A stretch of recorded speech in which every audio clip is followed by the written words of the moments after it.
तो नरकों का वर्णन किया। श्रीमद् भागवत में 28 प्रकार के नरक बताए हैं। गरुड़ पुराण में तो विस्तार से बताया गया। इस भारत भूमि में दक्षिण दिशा की ओर 99,000 योजन की दूरी पर नरक है। कौन कौन सा नरक है? तामिस्त्र, अंध तामिस्त्र, रौरव, महारौरव, कुंभिपाक, कालसूत्र, असित्रपन, इस प्रकार के नरकों का निरूपण किया। आप देखो, नरकों की चर्चा ज्यादा करना नहीं है, क्योंकि जाना नहीं है। हम लोग तो वृंदावन चलेंगे, साकेत जाएंगे, गोलोक जाएंगे, वैकुंठ जाएंगे। प्रेम से बोलो राधे राधे। और नरक कौन जाता है? नरक कौन जाता है? तो सुखदेव जी कहते हैं, जिसने अपने जीवन में एक बार भी भगवान का नाम नहीं लिया, जिसने एक बार भी अपने जीवन में भगवत सत्संग या भगवत सन्निधि स्वीकार नहीं की, वह नरक जाता है।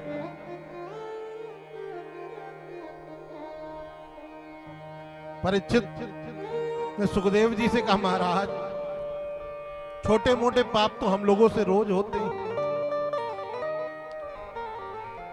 जीव से अनजाने में भी बहुत सारे पाप हो जाते हैं। मार्ग में चलते हैं, चींटी आती है, जीव हत्या होती है।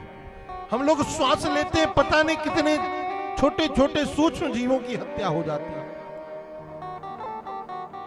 अरे कहीं मच्छर ही बैठ गया शरीर में तो हाथ लग जाता है, मर गया मच्छर। तो ये छोटे मोटे पाप प्रत्येक जनमानस से होता है। तो इन पापों का क्या प्रायश्चित है? परीक्षित ने कहा कि कर्मणा कर्म निर्हारो नाहेन्ति गईष्यते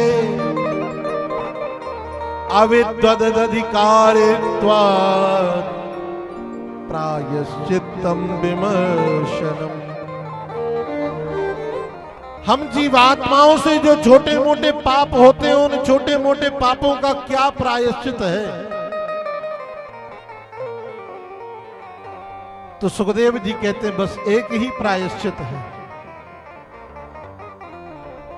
कि केचित केवल या भक्त्या वासुदेव परायणा अगम धुनवंती कार सेना निहारा में भास्करा। केवल भगवान की भक्ति कर लो, राम कृष्ण हरि का नाम स्मरण करो, ये सभी पापों का प्रायश्चित है। और जो एक बार भी भगवान की भक्ति कर लेगा, एक बार भी भगवान का नाम निष्ठा श्रद्धा से ले लेगा, वह भूल करके नरक नहीं जाएगा। प्रेम से बोलो राधे राधे।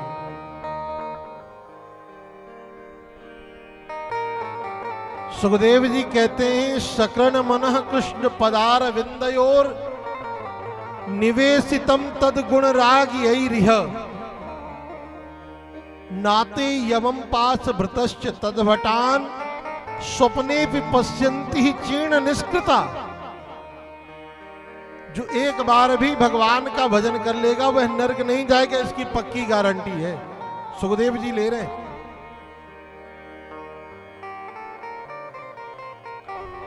परीक्षित ने कहा, महाराज मैं समझा नहीं, जरा स्पष्ट करिए। तो एक कथा सुनाई। कौन सी? अजामिल की। अजामिल के नाम के एक ब्राह्मण देवता, बड़े परमित भाषी हैं, विद्याव्ययी हैं, विद्वान हैं, वेद वेदांत में निष्णात हैं। पर एक दिन पंडित जी की बुद्धि बिगड़ गई। मार्ग में निकले, मार्ग में किसी गणिका को परपुरुष से समागम करते हुए उस दृश्य को देखा तो बुद्धि बिगड़ गई। मद्यपान करने लगे, उस गणिका के मोह में आकृष्ट हो गए, उस गणिका को घर ले आए। अच्छे खासे पंडित जी बेचारे विकृत हो गए, बिगड़ गए। और जब ब्राह्मण देवता का जीवन बिगड़ गया तो धीरे धीरे वह कर्म करने लगे जो नहीं करना चाहिए। चोरी करने लगे, डाका डालने लगे।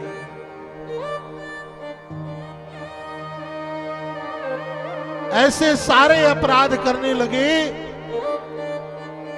जो एक ब्राह्मण के लिए उपयुक्त नहीं है।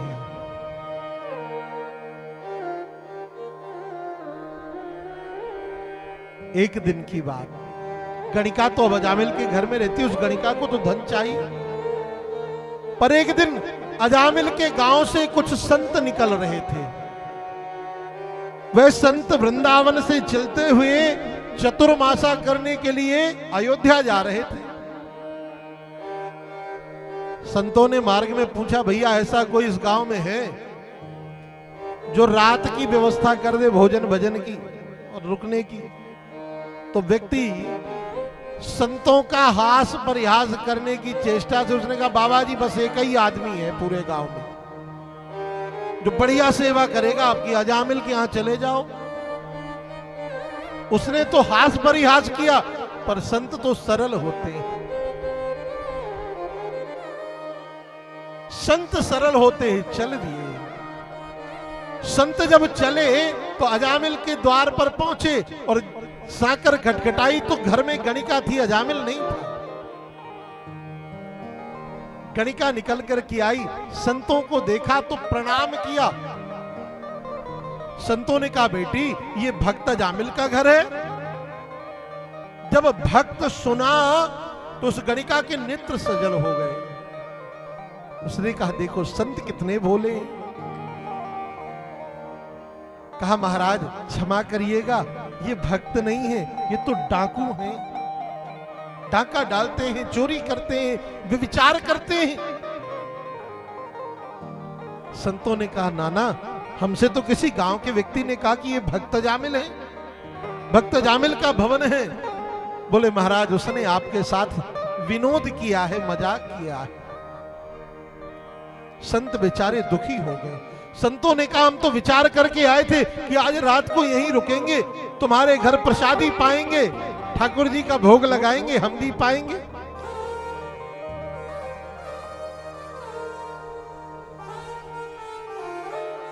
गणिका ने विचार किया कि मैं कितनी अभागन हूं। आज भगवान स्वयं संतों के रूप में मुझ पर कृपा करने के लिए आए और मैं कितनी अभागन हूं कि संतों को प्रसाद भी नहीं पवा सकती। मन ही मन बड़ी दुखी हुई।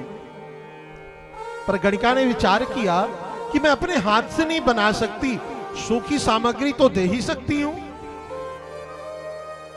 सूखी सामग्री संतों को निकाल करके दी। बोले, महाराज आप अपने हाथ से पंगत बनाओ, पंगत बना के ठाकुर जी का भोग लगाओ और हमें भी प्रसाद देना। संतों ने अजामिल के द्वार पर लगे हुए बटवृक्ष की छांव में सुंदर महाराज अमनिया निकाल दी, चूल्हा चिताया, सुंदर व्यंजन बनने लगे।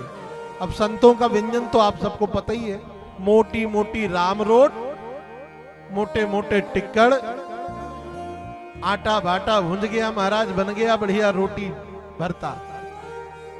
प्रेम से बोलो राधे राधे। अब प्रसाद बना, प्रसाद बनने के बाद में भोग लगा ठाकुर जी का। और जैसे ही पंगत की हरिहर हुई, सभी संत बैठे। संतों के मध्य जो महंत जी थे वह भी पंगत में प्रधान रूप से बैठे। पहला ग्रास उठाया ही था पाने के लिए कि महंत जी महाराज की आंखों से आंसू गिरने लगे। अन्य संतों ने कहा, बाबा क्या बात है, क्यों रो रहे हो? महंत जी ने कहा, बेटा मैं ये सोच रहा हूं, ये विचार कर रहा हूं कि मैं अजामिल के अन्न को तो पाने जा रहा हूं, पर इस अजामिल का मैं कल्याण कैसे करूंगा? ध्यान देना, संत यदि आपके घर का जल भी पान करेंगे ना, तो बदले में कल्याण का कुछ ना कुछ साधन दे के जाएंगे।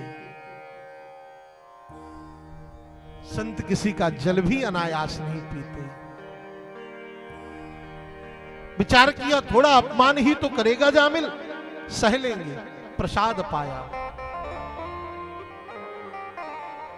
रात को विश्राम किया, 2 बजे रात को अजामिल डांका डाल के आया, बाबा जी लोगों को जगाने लगा, अरे कहां से आ गए, उठो।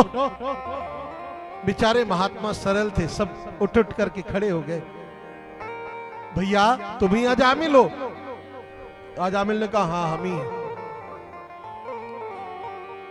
बोले हमने तुम्हारे यहां प्रसाद पाया है और प्रसाद पाने के बाद दक्षिणा मिलनी चाहिए, तो दक्षिणा तो मिली नहीं, संतों को दक्षिणा दो।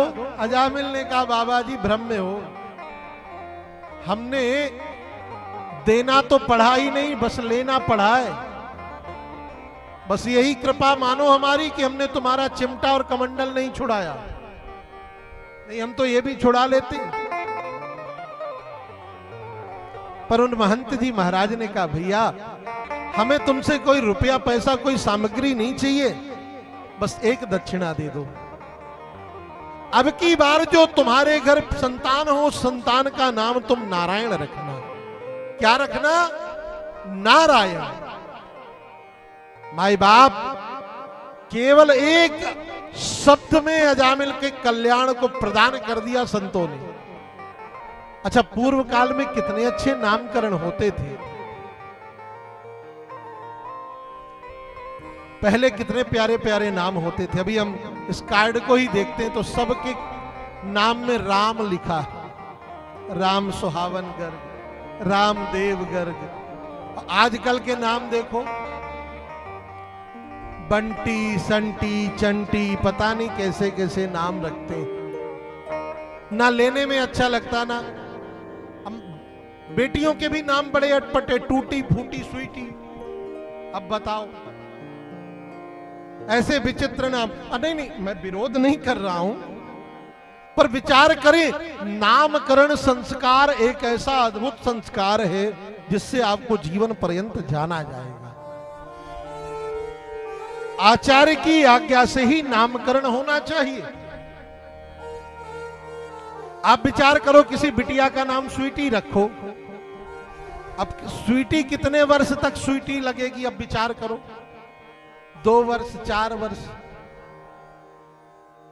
अब वही स्वीटी अब 70 वर्ष की हो जाए फिर कहो स्वीटी, तो कैसा लगेगा बताओ?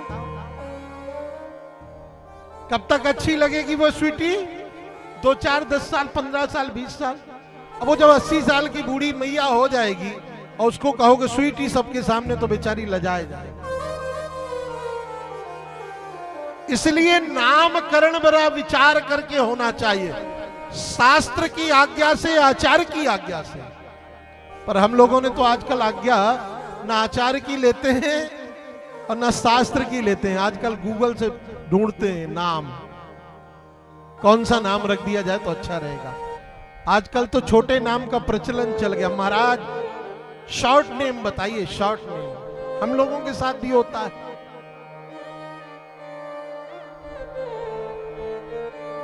अरे माई बाप, नामकरण संस्कार प्रमुख संस्कार है।